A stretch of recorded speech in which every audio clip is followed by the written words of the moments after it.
Welcome to Innovate for Impact, an informative mini-series brought to you by Tania Gomez Consulting. In this series, we embark on a journey to explore the remarkable innovations that are shaping the landscape of the NDIS for a more inclusive future. Join us as we uncover inspiring stories of visionary individuals, organisations and technologies that are revolutionising the way we approach disabilities. Today I'm sitting down with Greg and Linda from QSSS. QSSS. Yep. Yes, and we're talking about your innovative person-centred practice model today. Yes. Do you want to first introduce yourselves, tell us a little bit about you, and then talk us through this innovative model that you use? Sure.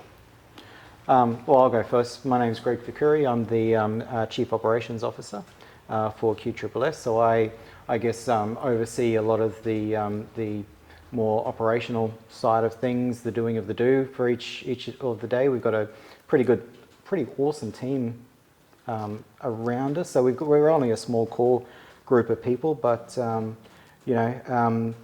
it's really makes my job a lot easier with the crew that we've got. Wonderful. Yeah. And I'm CEO and Managing Director. I'm one of 4 directors with QSSS, and I lead the wonderful team that keep the original purpose alive. Yeah. And what does QSSS stand for? Well, it just stands for QSSS. So we were founded in Queensland, so that it used to be Queensland Support Services and Solutions, and no one could remember that name. Yeah, okay. So when we bought it and we went national, Yes. we decided to honour the Q, the Queensland for Q. But we're definitely a national company now. Yeah, wonderful. And tell me the story. Where did QSSS start? Well, QSSS was founded in 2009 by a wheelie who wouldn't take no for an answer. So Louise, when she was about 13, she went to bed one day as a normal child, in her words, able to walk around, run around like any other child, and woke up the following morning unable to move from her neck down. And as you can imagine, she was frightened and her family didn't know what was going on. Louise is 75 now, so this is some time ago. Yeah. And she was in New Zealand at the time, and her parents took her to hospital, and the doctors, as they did in those days, said to Mum and Dad, you just forget you've had Louise, leave her here, we will look after her, you go and live your life, because she's never going to be able to do anything or be anything. And even at that young age, Louise had this steely determination about her. And she said, hell no, you're not leaving me here, Mum. I'm going home, please take me home. And they took her home, and I think the parents also had that same steely determination because they bucked the system, so to speak, to take her home. And, well, long story short, she went to school, she became a social worker, and she worked her way up in a career in disability in New Zealand. And then she decided to come to Australia, where she thought she was coming to a bit more advanced country. And she found out it wasn't as advanced as she once thought.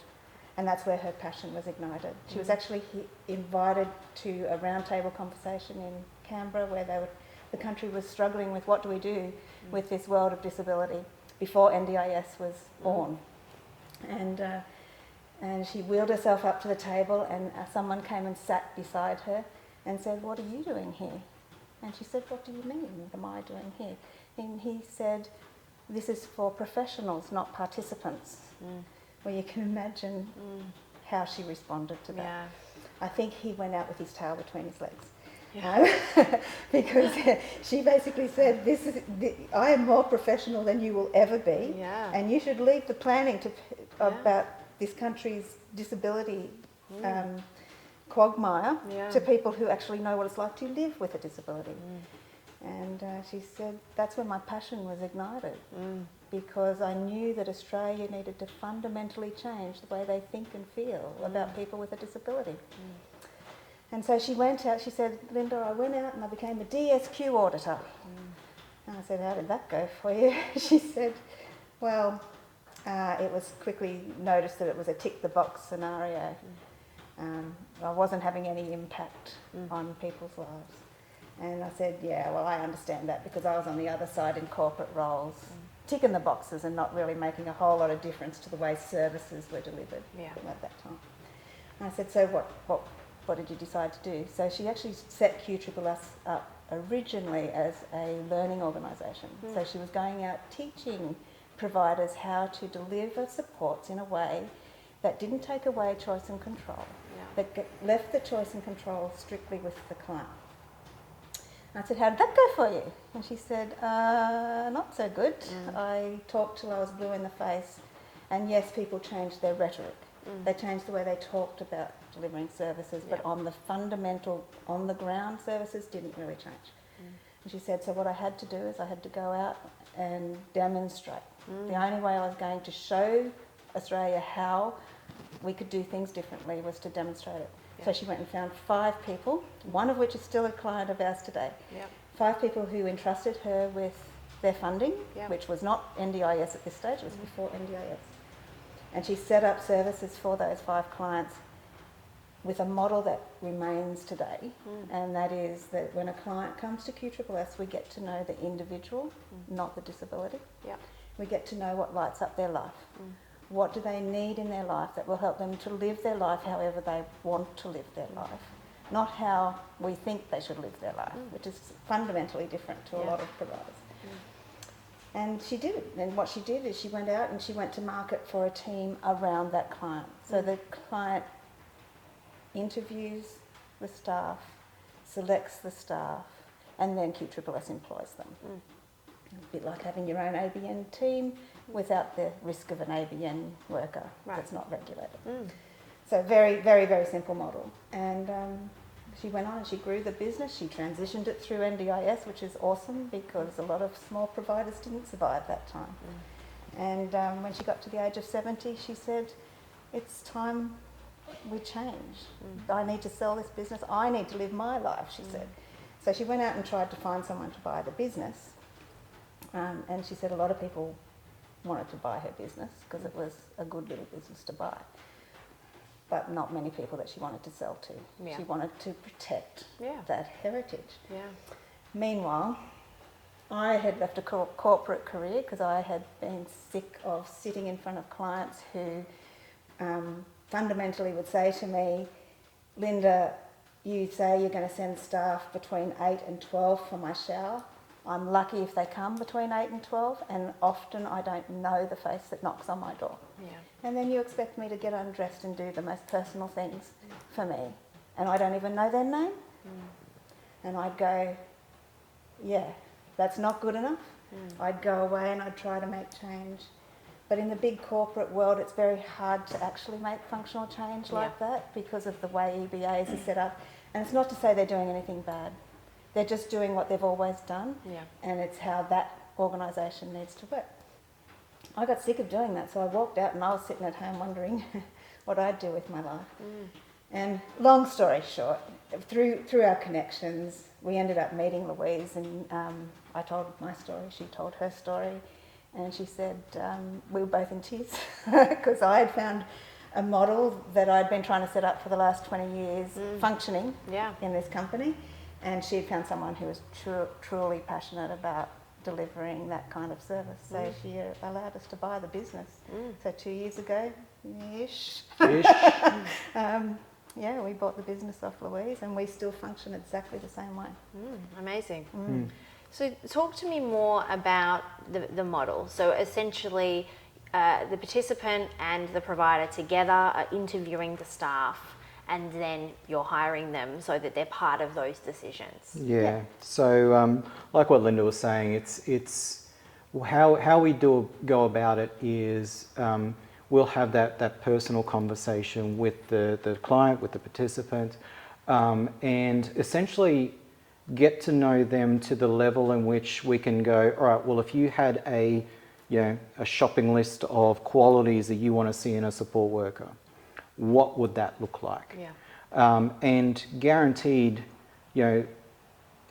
it'll be around the life sort of skills. So whether that is, I really enjoy, I'm a really big coffee drinker, so I need someone who can sort of resonate with that. I love my rugby league, or I love my AFL, or I love my sports. It'd be really cool if I could get a support worker who was into that sort of stuff, or I'm into my arts and crafts, or that is the primary sort of focus on where on our conversations, and that isn't at the expense of what do you need functionally from a disability perspective. It's just, you want to be able to connect with someone who walks through your front door. You don't want a brick with eyes. You don't want someone who's got the personality of a brick coming in and saying, according to my tick sheet, I need to do A, B, C, D, and E. It's not a good experience for either party. We want to have a really good experience between both the support worker and the client, because you want to be able to have fun, you want to be able to like the person, and the only way in which you can do that is with that connection, and that's where our model really shines, is that with that proverbial sort of wish list of the qualities of a support worker, we'll actually advertise through our advertising platforms, whether it's Seek, LinkedIn, whatever, and you'll see in all of our ads, it's not come work for QSSS. It's all about, hey, here's a really cool person who loves their footy, loves their arts and crafts, and loves a good laugh, but just so happens it requires assistance with personal cares, hoisting, or whatever the technical side of things. Does this resonate with you? Come and apply, and it just so happens that you'd be employed by QSSS, and here's all about us. What that does, it not only gets the potential applicant, you'd hope, excited about the prospect of, oh yeah, that person really resonates with me. I reckon I can get along with this person. So you've started to make that connection before they've even met them. So you know enough about them to go, yeah, I reckon I could really like this person. And then we go through a recruitment process, which includes, we'll, based on the non-negotiables and the wish list, we'll go through all the resumes and go, yeah, this one looks like they're of calibre. We'll do a screen on them. And so our staff will screen them, make sure that they're saying all the right things, they sound like a really nice person, they're personable, and then we'll send those resumes of those who, based on the criteria that the client has said to us, we'll send those that fit the criteria to the client and go, here's resume A, B, C, D, and E. Go and have a look, what do you reckon? And the client will come back to us and go, yeah, I really like A, not so much B, really like C, don't worry about D and E. And then we'll set up an interview with the applicant and the client. And so the client will be the one who interviews A and C, and whichever ones. And then they'll come back to us and say, I really like them. I'd like them as part of my team. And so we'll form that team around them. They're not in the proverbial pool of people who a lot of organisations have. You've got a pulse, go and see Mary over there. It's actually, this is a team around them. And so the only person that comes into the home is somebody that client has actually handpicked themselves. There are some clients who go, I don't want to be you figure it out. I don't want to do all of this sort of stuff. And that's fine, we're happy to do that. But we really do encourage the client to be as fully involved in as much as they want to. And it even goes past that with, we'll work with them on a roster. And like what Linda was saying, we don't do here between 8 and 12. We'll go, when do you need them? I need them at 10. Done. 10 o'clock. Whereas, we're used to back in the corporate world of somebody will come up to your place between 8 and 12. They might rock up, they might not. They might be late. And so you've got a client who's sort of sitting around waiting for someone to come and do, a basic thing like a shower or, help with cleaning around the house. And you've pretty much, your day's gone because you're still waiting there hoping that somebody's going to rock up. Yeah. And so how do you manage this from a increased cost perspective? Because obviously there must be an increased cost to go to market for every participant and to go through a full recruitment process as opposed to use the pool that you spoke of. Yep. Well, I think I'll answer that. You go right ahead. We don't have any offices. We are completely virtual. We don't have large corporate salaries coming out of our business. Our overheads are less than 10%. In the corporate world, they're up around the 30%. So our money goes back really to that sort of thing rather than fancy offices and things like that. And it works. We don't charge anything for bringing on clients. We only charge the hours that are delivered in support work. And we still make a living. So yeah, we're disrupting the system. Yeah, yeah. And one of the other things I was thinking as you were talking from a logistics, how does this work, is my first business ever was it morphed into a recruitment agency, but it started by helping. I was an early childhood teacher. I helped mums find babysitters and I helped them find nannies. Yep. And I had to have a limit in my business of how many resumes I'd send because mothers, and I'm a mother of 4, but mothers are quite picky about who looks after their children.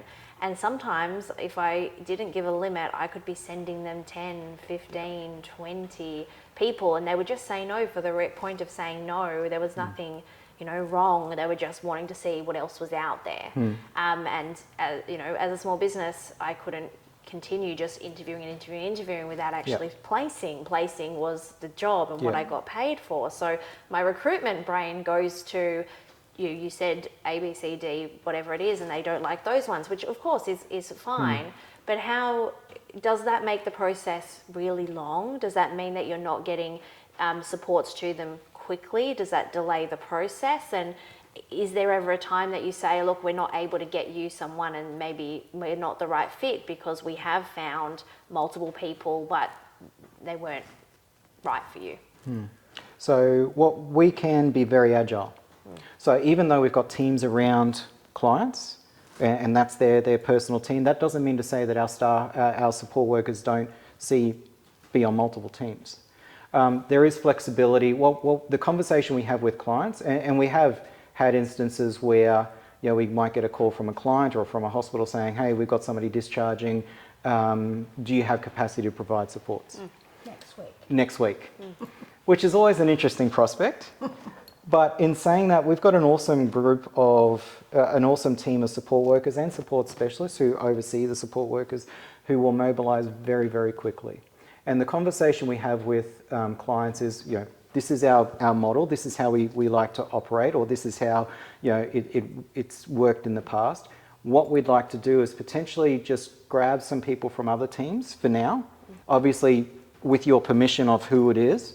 We'll put a team around you as an interim measure, and yes, just so that you can get home, because if it's a choice between staying in hospital and being home, and it might be people you don't know, most of the time I'd rather just be at home. I don't care at that point in time. And then we'll start that recruitment process. It might be that the people who are providing that interim support, they really connect with, they really resonate with. That doesn't mean to say that the client can't go, well, actually I really like Jerry there, or I like Susan. Can they be part of my team? Absolutely. Well, if they've got capacity, absolutely.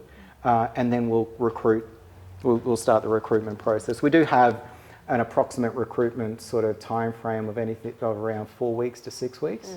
But like I said, doesn't mean that we can't mobilise quick smart.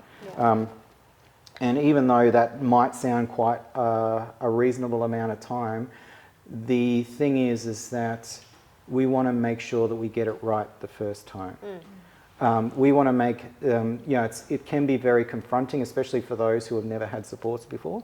It can be almost a, nobody really likes to be reliant on reliant on others. And so it can be very vulnerable situation having to be relied on things that, whether it's to shower, whether it's to toilet, or, all of those really personal, intimate things. It can be quite a vulnerable sort of situation. And so we want to make that as least intrusive as possible by getting it right the first time. And being done by being partnered with people that they really resonate with, because you can sort of cop it, if things aren't done, as long as you have a great time. Because we've had clients in the past who have said, I don't really care that the bench tops weren't wiped. I had a really cool time with this person. We'll worry about it next time. As opposed to if you got the client who's expecting a task because they don't connect with that person, or a support worker who's got a task list and doesn't really connect with the client, you're going to be fixated on the bench tops, or you're going to be fixated on the things that comes secondary to Yeah. the connection. Yeah. And it's, the most person-centered place you could be, right? It's all about Yeah. the person. Yeah. And what about your participants not selecting someone that you put forward after a recruitment process? Has that happened? It happens a lot. Yeah. And that's okay, because there's other people that those support workers can be presented to. What we find though is that the ad almost self-selects the right applicants, because there's already that initial connection, I guess, Yeah. from that. It's also a really low turnover. So once you've got the team in place, I've never seen turnover as low. In all I've been in this industry too many years, 30 odd years, and this is the lowest I've seen turnover. Yeah, well, that was actually going to be my next question. It's incredible. Yeah. Because there's a connection between they don't really work for QSSS, they work for the client. Yeah. And so there's an emotional connection, and it's harder to actually leave. Yeah. In a good way. Yeah. And I can see the benefit for the participant. Yeah. You've explained the business case, I suppose, the benefit for the provider. Now, the benefit for the staff. What else are the benefits for staff? You say it's a low turnover, so they're happier. Why are they happier? Because they've got that connection. So, it stops becoming just a job.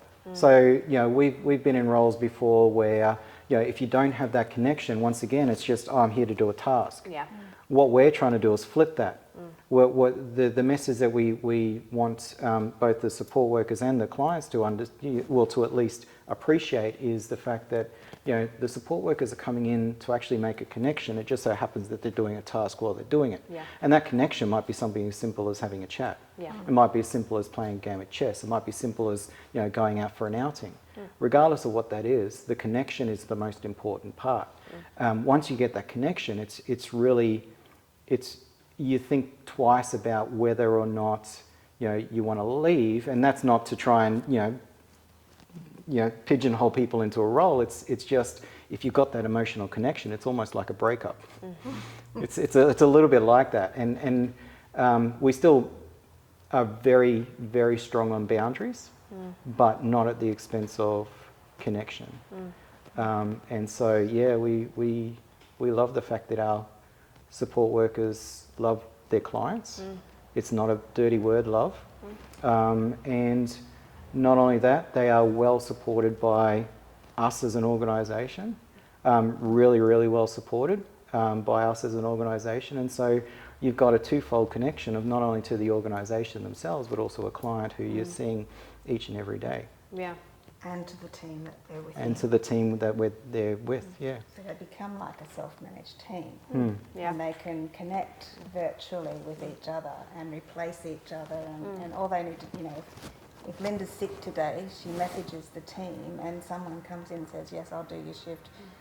And they sort it out and they just let us know and we change the roster, which is pretty awesome. Yeah. But it doesn't always work either. There are times when the connection is lost. Yeah. And the client will ring us and say, this isn't working. Yeah. And that's totally okay. I guess it could be both ways. Yes. It can be. And we'll remove that person from that team. Doesn't mean they're removed from QSSS necessarily. Sometimes it is. Yeah. Like, obviously there's times when things don't work out, but most of the time it's just not right for that team or that client or that support worker, and that's okay. We take them out and we look at presenting them for other clients if that's the appropriate thing to do. Yeah. The beauty is the client has us backing, we've got their back. So if something's not going right in the house for some reason, they don't have to have that tough conversation. Yeah. We can have that tough conversation and deal with that, rather than the client having to do that and then replace them and then do all that goes along with that. And I understand that especially when you're providing core supports, that there's a trend, or I don't know if it's a trend, but it happens that support workers change organisations and take participants with them. Is that an increased risk in your business because the participant and the support worker have such a connection? It's always a risk. And it's one of those things that bug me because it's unethical and not operating with integrity. Now, one of our core values is working with integrity.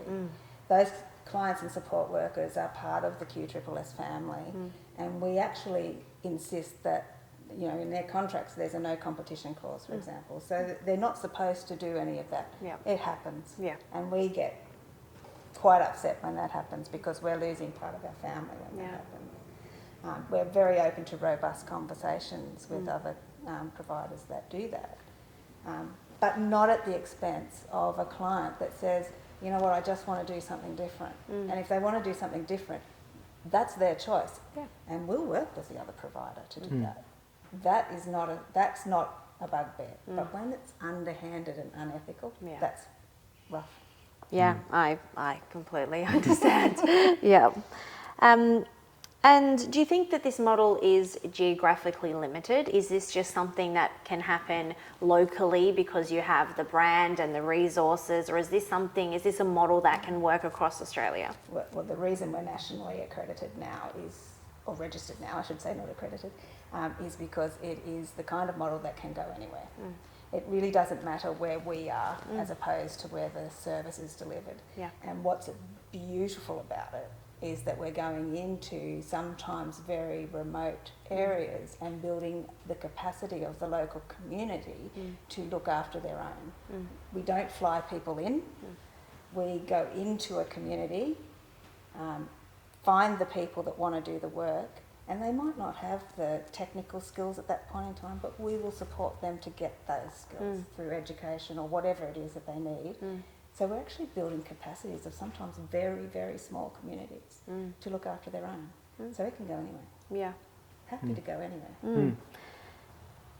Do you think that this model would work for other providers? And are you hoping that other providers use this model and this becomes the way that disability support work is done? The whole reason we bought this business, and there's 4 of us, there's 4 directors, is exactly that.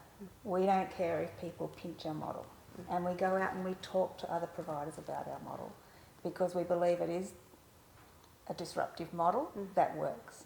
And if 1, 2,000, 50,000 people do this model, it means more people are being benefited. You know, people with a disability are living their lives in the way that they choose to. Yeah. It's very scalable. It's extremely scalable. I guess where some of the bigger, you know, providers, or even some of the other just providers in general, is that, like what you've already identified, it's you know, there are more cost-effective ways of doing things, but guaranteed they won't have the the high degree of outcomes across the board that we've, you know, our clients have given the feedback on to us. You know, our Net Promoter Score is through the roof. And so there's a reason for that, and it's because we truly partner with our clients, our participants, and you know, we hear a lot of rhetoric around, you know, choice and control or person-centered care or whatever the vernacular you want to use, and yet when you put it to muster, it's actually not. Yeah. It's not. They're still, you know, recruiting for an organisation, not a person. They're still sort of setting the rosters based on, you know, how they can, you know, fit their staff. There's a lot of stuff that when you actually push comes to shove, it's not that. Whereas, you know, we like to think that we've got it. That doesn't mean to say that we can't improve, we can't do things, you know, we can't explore other ways of doing things or better ways of doing things, but you know, we feel like we're really doing the spirit of what the NDIS, what disability support's all about. We feel like we've got something different that other people, we're more than happy to share. What further goals do you have around continuing this model and improving? Is it just that other people adopt it? Is it your continued growth across Australia? Where are your future aspirations? Yeah, we want to grow across Australia so we can demonstrate in more communities how it can be done differently. But it's not about just getting big. We don't want to be big and not deliver the same model. So it's a balancing act for us. But the more places we go, the more people see that it can be done differently. You know, we charge less than the NDIS rate to our clients, and we don't charge our staff anything. We pay our staff more, And it's because the model is very cost effective. It can go anywhere. It can grow as much as it needs to. So a lot of businesses make decisions based on the bottom line. Not all, but a lot. And things like profit and revenue are important things in business. If it is more profitable and more scalable, why aren't more people doing it now? Good question. Why aren't they? Because there is no reason why they shouldn't. Large corporate organisations would struggle to deliver this model because they already have many, many staff locked into EBAs and locked into ways of doing things.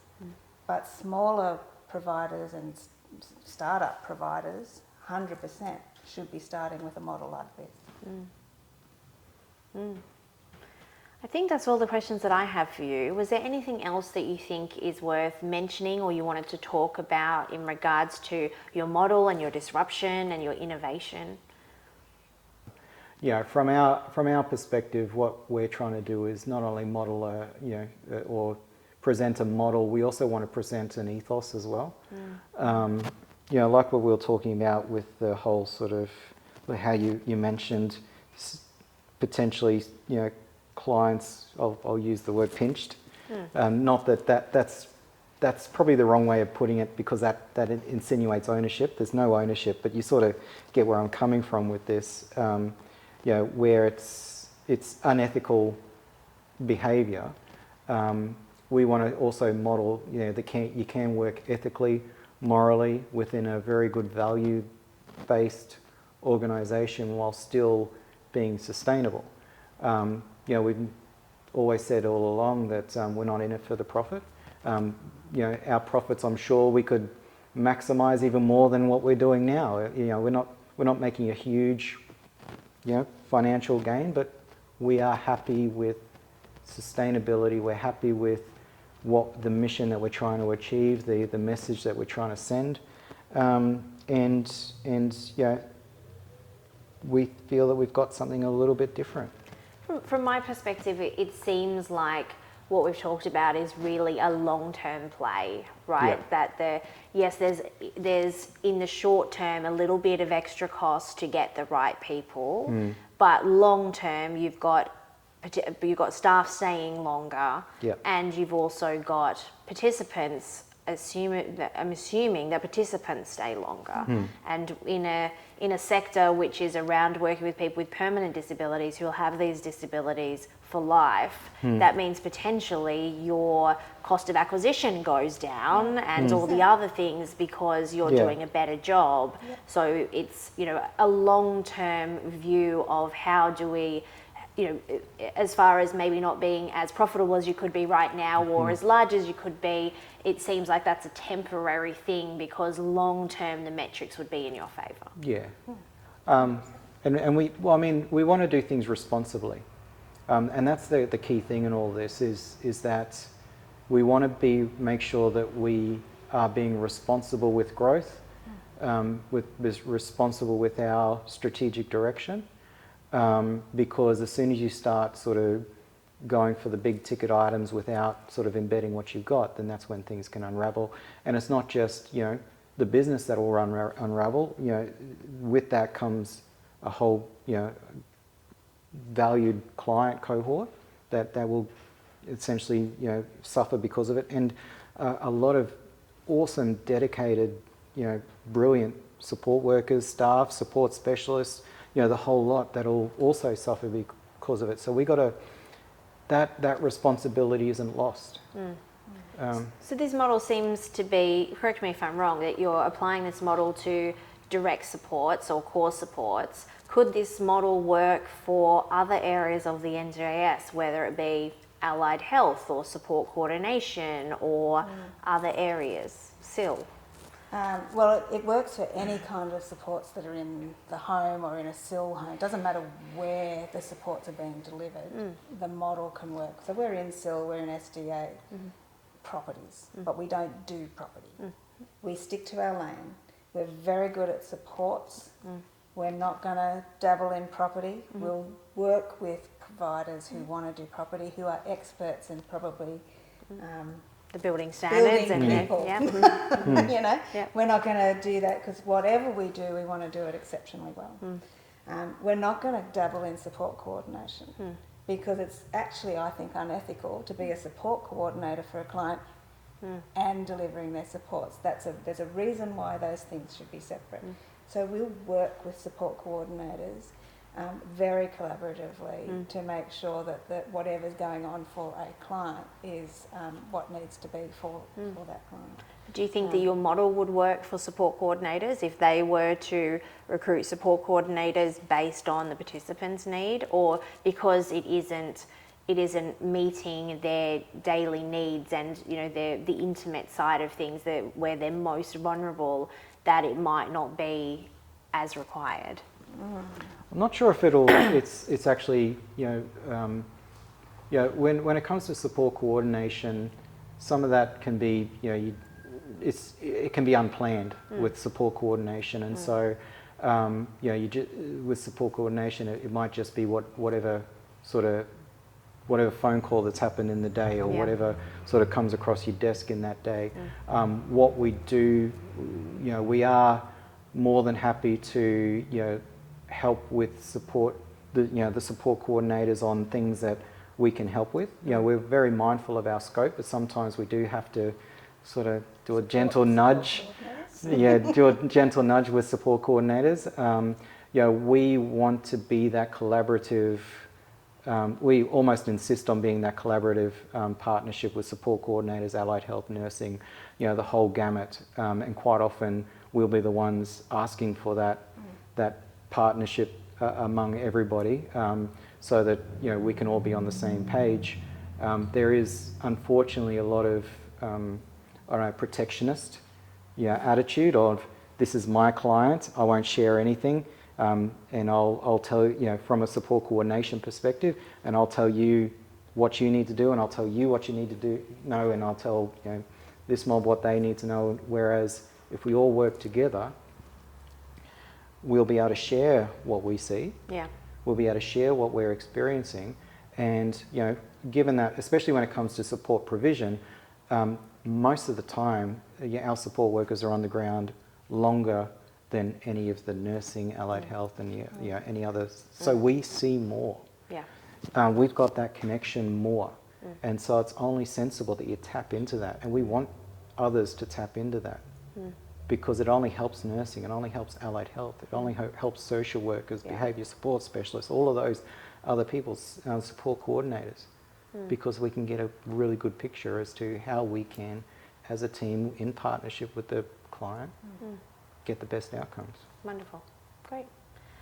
Well, thank you so much for both joining me today. It was really, really wonderful to sit down and talk about your model and what you're doing in the space. And I really hope that more people do uptake this model, and that, I start seeing it around and you can leave this as a legacy for the fabric of the NDIS into the future. That'd be really cool. That's what we're here for. Yeah. Thank you so much. Yeah, thank you. If other people want to get in touch with you about your model or to have a chat about what you do, what is the best place to get in contact with you? Just have a look at our website, www.qsss.com.au.